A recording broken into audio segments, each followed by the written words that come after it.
Hi there.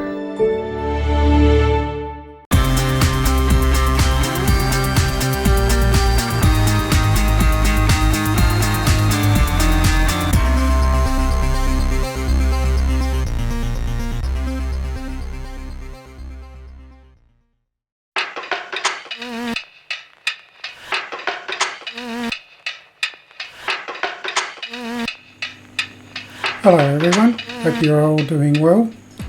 Today we're in Shell Harbour, New South Wales, which is a little south of Wollongong, which is south of Sydney. This airport here at Shell Harbour is part of the World Update number 7, and I found a few interesting things here. So I thought I'd just show you this airport, which is a nice little one to actually fly out of, but some of the surprising things that I have found. Plus I got some other information to share with you on a new controller that I received a day or two ago. But first we'll just have a look at this airport. Nice little airport to fly out of, very scenic. Shell Harbour, there you go, we got a nice Qantas 747. Over there we got a Neptune, Lockheed Neptune, which is really nice to see. I'd like to see one of those come up in Microsoft Flight Simulator 2020. That would be ideal for me. Grew up as a kid watching them fly around the Air Force base my dad was based at, and to my surprise, over a little bit over here is this gorgeous black Catalina. So we'll come down and have a closer look.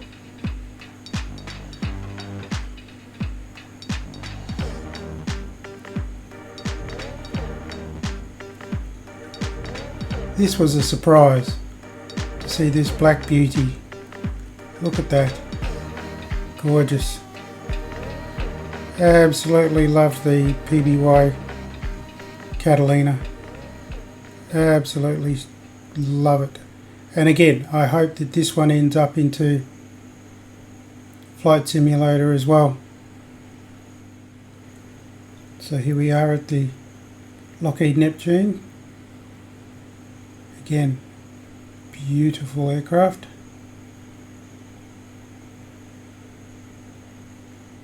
But today we're going to be flying the YMF-5 Waco by Carenado, and this is another gorgeous aircraft as well. I bought this one quite a while ago, so to be honest with you I can't remember how much she cost. I think she's around about 22 Australian dollars, which is about €15, 15 US dollars. And as you can see, she's just one gorgeous model. Textures on this one are brilliant. Carenado have done a lovely job with this one, really have. The Waco itself is a 1930s designed aircraft, but this YMF-5 is a modern day rendition of the original Waco. So what we'll do is we'll get in the cockpit, have a fly, and I'll discuss some other things. Okay, here we are in the cockpit, and as you can see, it is a very tidy looking cockpit. The graphics are done well, the textures are done well. Everything just is done so well. The vinyl look on the seat, the scuff marks, yep, really good, really good. I approve. So anyway, we'll get this one started, and we'll get in the air, and I'll give you my thoughts on this one. Okay, so battery, alternator, fuel pump,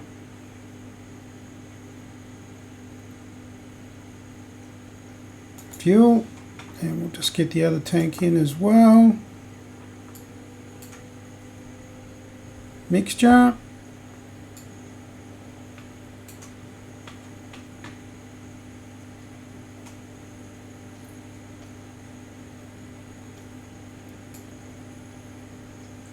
Clear prop.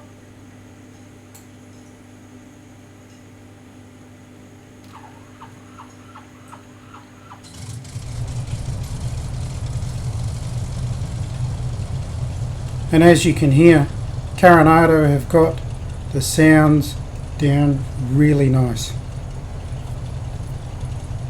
So, okay. So we'll make a taxi out, and while we're taxiing to our runway, I'll share some other news.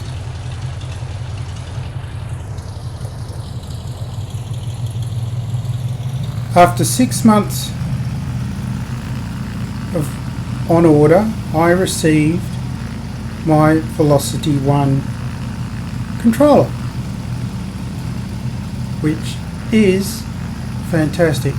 I've been waiting so long. There's just been so many delays, but it finally arrived. So what I'll do is I'll be giving you my thoughts on, just initial thoughts on this VelocityOne. I'll be sharing some photos as we go along here.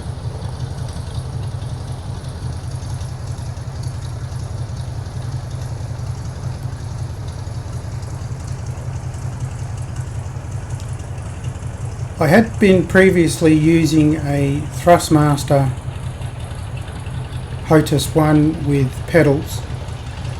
The cost difference between the VelocityOne and the Thrustmaster HOTUS One with pedals is negligible. Literally maybe 10, 20 Australian dollars between the two. And straight off the bat, I feel that the VelocityOne is a far superior product than the HOTUS One. The HOTUS One did its job. However, the throttles felt too linear, almost too much on and off. I know that you can do some sensitivities and such like, but that just didn't seem to, well, it didn't hold once you shut down the program. They did not hold. So, and I haven't managed to test that with this one yet either, so we don't know.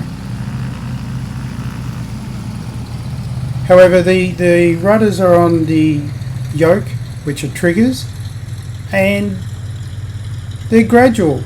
They're a gradual uptake, which is really nice.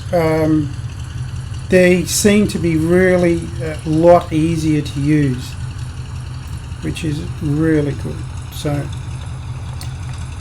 rightio, let's just pull her up here. So what I'll do is I'll get this Waco up into the air, and I'll just explain a few different things with the controller and also with the plane. The Carenado Waco itself is just one beautiful flying model. The only issue it does have, or it did have after Carenado have done some updates, is that it has a nasty pull, which used to almost drag it right off the runway, which the P factor, so which is still there, as you will probably see. There it is. Come on, come back. Well, there you go. Still there, but not as strong.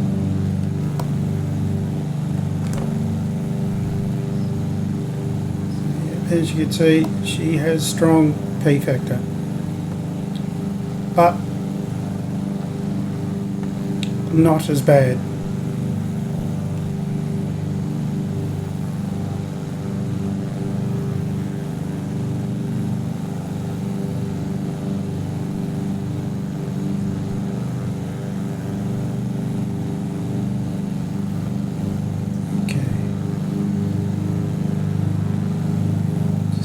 trimming done, which by the way, the trimming wheel is delightful. It is the best I've had.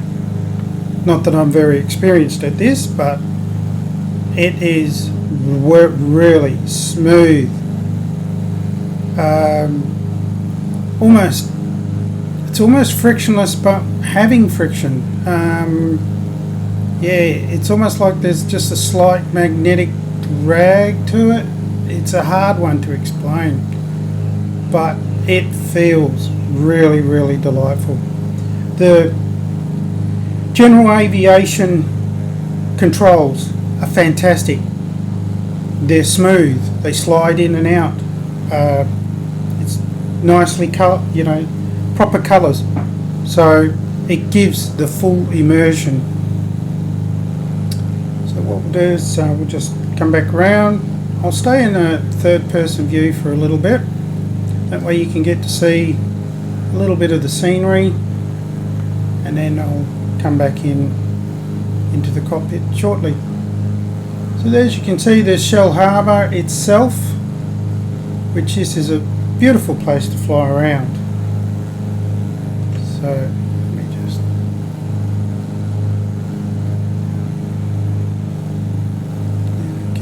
just readjust the trim a bit. Like all biplanes, they want to fly, they want to climb, so you get the trimming right. Let's come back on the throttle. There we go. So back to the VelocityOne. The controls themselves are smooth, up, down, go the other way, up, down. They feel fantastic. The only issue I have come across so far is that when pulling back on the yoke itself, it tends to get a little sticky. However, Turtle Beach are aware of this issue and have said that it does tend to go away after approximately 20 hours of use. So I do believe that they'll probably look at that for future builds and will make it a lot smoother. The latest firmware update has the information board on the back of the unit works on PC but currently doesn't work on Xbox, so which will let you know that your parking brake's on, or you're in autopilot, your gear's down or gear is up, yada yada yada. So at least the PC guys have got that. The Xbox guys, we will get that eventually. Just I think that they're having a little bit of issue trying to work out how to work these type of things with the Xbox, as is people like Just Flight, Aerosoft and PDMG having with trying to get all their controls to work with the Xbox as well. But once they all figure it all out, or once they come to an agreement maybe with Microsoft, things will work out for the best. So the other people, I have heard other people complain about that the throttle quadrant is a little bit light. In my opinion, no, it's not. It's a little stiffer than the HOTUS One. So the Thrustmaster HOTUS One. So I find that they feel loose enough, but also firm enough. So just right porridge with the Three Bears analogy. But if you feel they are a little loose, there is a way you can do it by using stick-on felt onto the arms down inside, which then rub up against the wall of the guides, the throttle guides.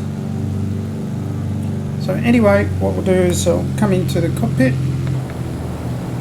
there. Rightio. And we'll just see if we can see how high I am. So we can get this baby in for a landing.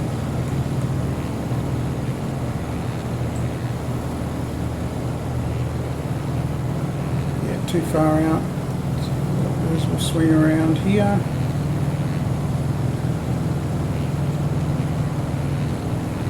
We'll go in for a landing. So we're going for a landing, and when I'm lined up, and we'll talk to you then.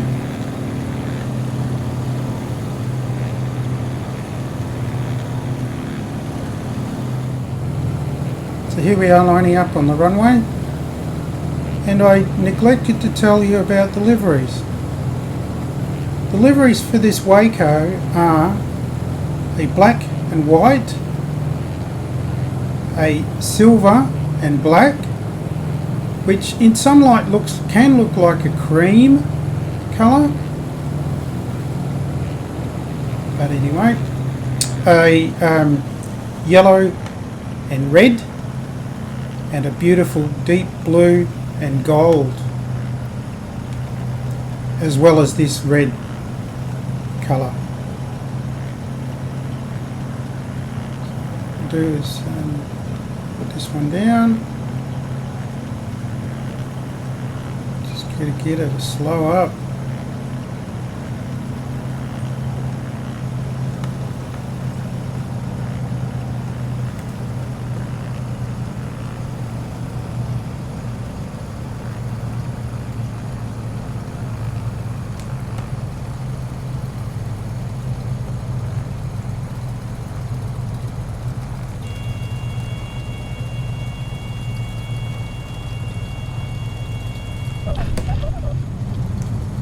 A bit heavy, but not too bad. We're down. The Carenado Waco YMF5. Beautiful model. As you can see, the detail, the engine. Carenado have done a really nice job. One of my favourite flying aircraft in the Microsoft Flight Simulator. Do I regret getting it? Definitely not. Is it worth getting? Yes. If you're into biplanes, she's a beauty. I absolutely love her. The VelocityOne, is it worthwhile getting? Yes.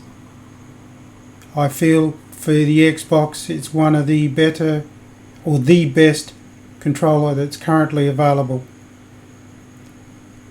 So on that note, please like, comment, subscribe, and to all my subscribers that have joined, thank you very much, and stay safe.